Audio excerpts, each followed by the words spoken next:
Is your life about making money, or is your money about making a life? It sounds like a simple question, but it's actually a very profound question, because many people find that their lives become an activity trap, simply chasing the dollar, and it seems to be robbing them of the enjoyment they thought they'd experience along the way.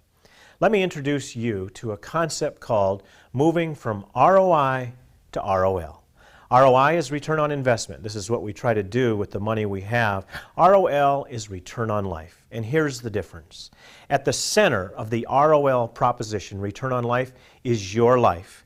And what we do with our money is anything we can to help you have a better life. At the center of the ROI existence is a dollar sign. And we do anything we can with our life to get more money. And you can see where the fulfillment will lie. My name is Mitch Anthony, and I welcome you to the idea of financial life planning. This is an idea introduced by your financial advisor that can help you to put your life at the center of your money rather than your money at the center of your life. You need the money. You can't make it without the money. You can't make plans without money, but it doesn't mean your entire life has to be ordered by the amount of money you have or don't have. I want to introduce two pictures to you that do a great job of introducing the idea of return on investment to return on life. This first picture that you see, the gerbil in a wheel chasing a dollar bill, is an articulation of what the return on investment concept is about. When you get tired of that activity trap and spending all your time and chasing the dollar, what do?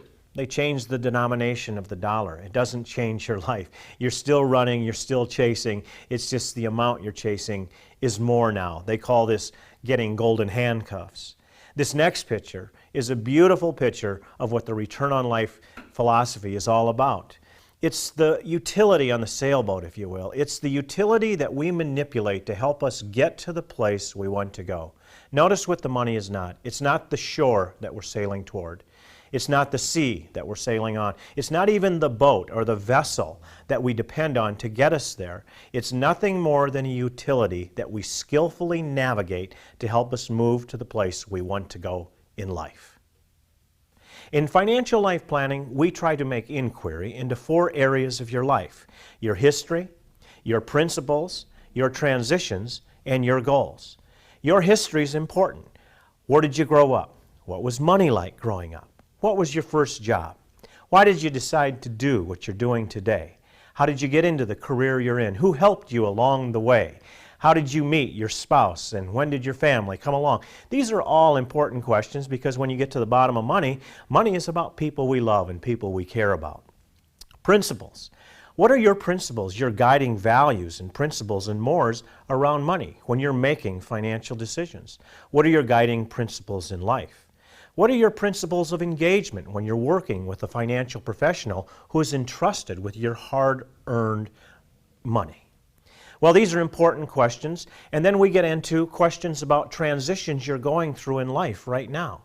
There are 65 transitions that we know of between the cradle and the grave. More specifically, between looking forward to the cradle and looking back on the grave. This is a life course or life cycle that all of us are going to go through. Which life transitions are you going through right now? Your advisor is going to introduce to you a very important document called a Life Transition Survey or Life Transition Profile. On that profile, you'll see these 65 events that can and will happen in your life, and you'll be asked to identify the ones that are happening right now.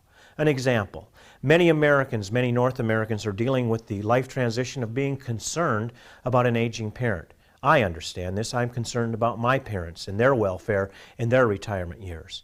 And so there are certain steps that I'm taking with my financial situation to help my parents out. Possibly you're in a situation like that. Your life is unique, your circumstances are unique, and the transitions that you're moving through are unique, and so your financial plan ought to be tailor-made and unique in that it addresses your life, not just financial products and services. The final area is goals. We want to know what your ambitions and your aspirations are in life. Are there places you want to go? Are there things you want to do? Maybe you want to start your own business. Maybe you have plans with your spouse to travel. Whatever those goals are, it's important to identify those goals, because a goal is nothing more than wishful thinking until we confirm that, yes, indeed, that's something I want to do, and then we begin to invest toward that goal. Then, in fact, it is a real life goal.